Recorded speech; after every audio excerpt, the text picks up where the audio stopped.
Shri शिवांजले sir, doctor विहीकर sir, माझे सहकारी मित्र इंजिनियर आर्किटेक्ट शिवाजी कुंभिने, कासवाजी, धार्मिक मॅडम राजूकर सर, तसेच इस स्कूल के प्रधानाध्यापक वाघमारे सर, उपस्थित सर्व प्रतिष्ठित शिक्षक, माझे विद्यार्थी मित्र, आजचा हा दिवस खरोखर म्हटलं तर महाराष्ट्र शासनाकडून एक शिक्षण सप्ताह म्हणून साजरा केला जात आहे। आणि या दिवसाचं औचित्य साधून आधार फाउंडेशन जे नेहमी विद्यार्थ्यांना प्रेरित करण्याचं काम करत असते, विद्यार्थ्यांमध्ये लपलेले जे सुप्त गुण असतात त्यांना वाव देण्याचं काम, त्यांचा सत्कार घेऊन, त्यांचे कार्यक्रम घेऊन तुमच्यामध्ये असलेली जी सुप्त गुण आहेत, जी कला आहेत,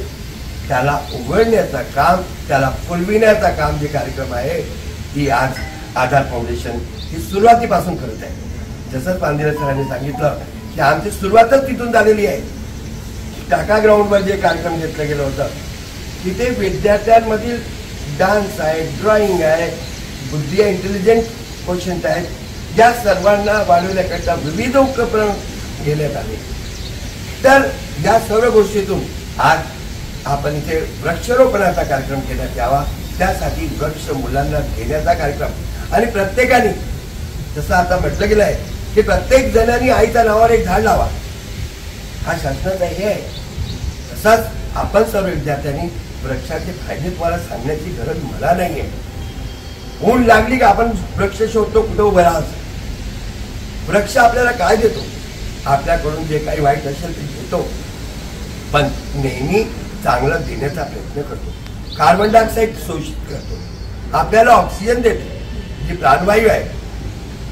आणि म्हणून सर्वांनी झाडे लावा।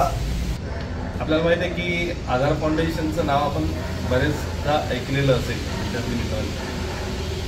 आधार फाउंडेशनची सुरुवात एका मोठ्या कार्यक्रमापासून झाली होती, ती म्हणजे टाका ग्राउंडवरती जे महाराणी कला महोत्सव झालेला होता, तिथून खऱ्या अर्थाने त्याची सुरुवात झाली। आणि तेव्हापासून दरवर्षी आम्ही वृक्षारोपणाचा कार्यक्रम करत असतो। यावर्षी वृक्षारोपणाचा कार्यक्रमासोबतच वृक्ष वाटपाचा कार्यक्रम या ठिकाणी हाती घेतलेला आहे। आणि म्हणून आम्ही या शहरातल्या किमान 10 शाळा किंवा त्यापेक्षाही जास्त आणि त्या शाळेमध्ये जाऊन विद्यार्थ्यांना वृक्ष वाटपाचा कार्यक्रम आम्ही हाती घेतलेला आहे। या वृक्षाचं महत्त्व आपल्याला माहित आहे की वृक्ष काय देते आपल्याला, वृक्षाचं महत्त्व काय आहे। कारण तुकाराम महाराजांनी सुद्धा आपल्या वाणीतून सांगितलेलं होतं की वृक्षवल्ली आम्हास वगैरे वनचरी।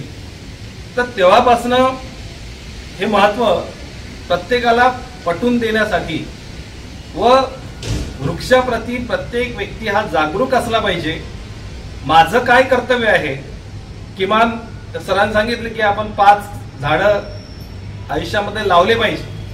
आपण पाहतोय की जिकडे तिकडे वृक्षाची कत्तल होत आहे। जर वृक्ष जर नसेल तर त्या ठिकाणी ऑक्सिजन कसा मिळेल? भविष्यामध्ये आपल्याला माहित आहे की जर वृक्षाची जर कत्तल केल्या गेली तर आपल्याला ऑक्सिजनचे पॅकेट घेऊन जावे लागतील त्या महाविद्यालयामध्ये, तेव्हा ऑक्सिजनचे कदाचित ATM निघतील, ही भीती भविष्यामध्ये आहे।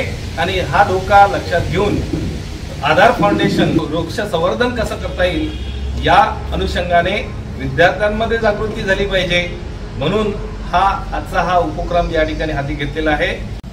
मी क्रांतिसूर्य महात्मा फुले यांना कोटी कोटी अभिवादन करतो। आणि आज दिनांक 27 जुलै 2024 शासनाच्या शिक्षण सप्ताहानिमित्त असलेला कार्यक्रम eco club for mission life आणि सोबतच आधार फाउंडेशन हिंगणघाटतर्फे आमच्या विद्यालयाला जे वृक्ष प्राप्त होत आहे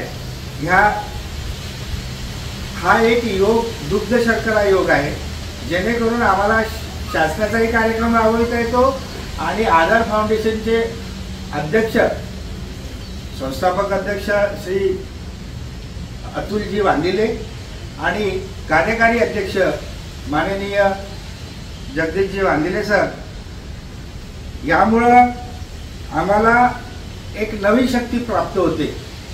विशेष सांगायचं म्हणजे सरांनी, जगदीश वांदिले सरांनी जो आमचा परिचय सांगितला त्यामध्ये एक महत्त्वाची गोष्ट लपलेली आहे, ती सांगण्यासाठी मी खास उभा झालेला आहे. या शाळेचा विद्यार्थी श्री आशीर्वाद वाकडे हा स्टॅनफोर्ड युनिव्हर्सिटीला शिकत आहे. तो इथूनच गेला, हे अजून पुरेला माहित नाही. सांगितलं असतं तर मी व्हिडिओ कॅसेट रेकॉर्डिंग केली असती. आज तो विद्यार्थी या शाळेचा तिथे शिकत आहे. हे इथल्या इथं हिंगणघाटाच्या हिंगणघाटामध्येच जीबीएम शाळेमध्ये जेव्हा तो 11वी शिकायला गेला, जेव्हा त्याला गणितात 100 पैकी 100 मार्क मिळाले, पहिल्यांदा लोणारे सरांनी त्याचा परिचय घेतला की तुम्ही कोणत्या शाळेतून आले? मी महात्मा फुले प्रागतिक विद्यालयातून आले. हे विद्यालय कुठे आहे? इथल्या इथे हिंगणघाटात अपरिचित होतो आम्ही. पण जेव्हा त्याला 12वीत पास झाल्यावर 100 पैकी 100 गुण मिळाले, तेव्हा त्यांना परिचय झाला का ही शाळा इथं आहे. म्हणजे बघा हा कसा प्रवास कसा आहे. आणि तो विद्यार्थी सामाजिक न्याय विभाग बहुजन विंग, एक वेगळं विंग आहे, ओबीसी विद्यार्थी असल्यामुळे त्याला जेवढा खर्च आहे इथून निघेपासून परत 2 वर्षाचा अभ्यासक्रम पूर्ण होईपर्यंत कोट्यावधी रुपयाचा खर्च सामाजिक न्याय विभाग करत आहे.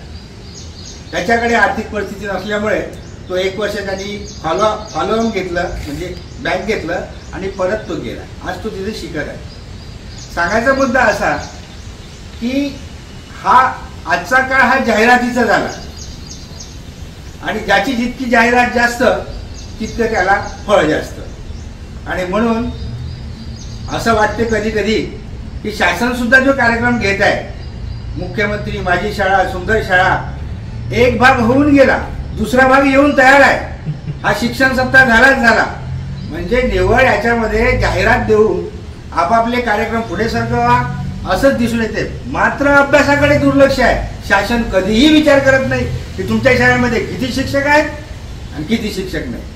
निव्वळ आणि निव्वळ आपल्या कार्यक्रमाच्या सानिध्याने शासन आपली बाजू मांडतो, पण मुळात ग्राउंड लेवलवर किती शिक्षकाची गरज आहे, काय आहे, शिक्षक आहेत की नाही याचं कुणालाही पडलेलं नाही. म्हणजे मूळ मुद्दा शिक्षणाचा मागेच आहे. ही एक आजची एक खंत आहे. तरी देखील का होईना आपल्याला शासकीय नियमानुसार कामे करावी लागतात. म्हणून मी सर्वप्रथम आधार फाउंडेशनचे कार्यकारी अध्यक्ष श्री जगदीशजी वांदिले, उपाध्यक्ष श्री राजेशजी कासवा, श्री सुनीलरावजी डांगरे, कोषाध्यक्ष श्री सुहास गिरमिने, सल्लागार मंडळ डॉक्टर श्री शरद विहीरकर, सौ ज्योती धार्मिक मॅडम, श्री यादव सर आणि नेताजी लाजूरकर सर, याचे सर्वांचे मी आभार मानतो. आपला अमूल्य वेळ दिला त्याबद्दल सर्वचे आणि सोबतच आमच्या सहकारी शिक्षकांचे आभार म्हणून मी माझे 2 शब्द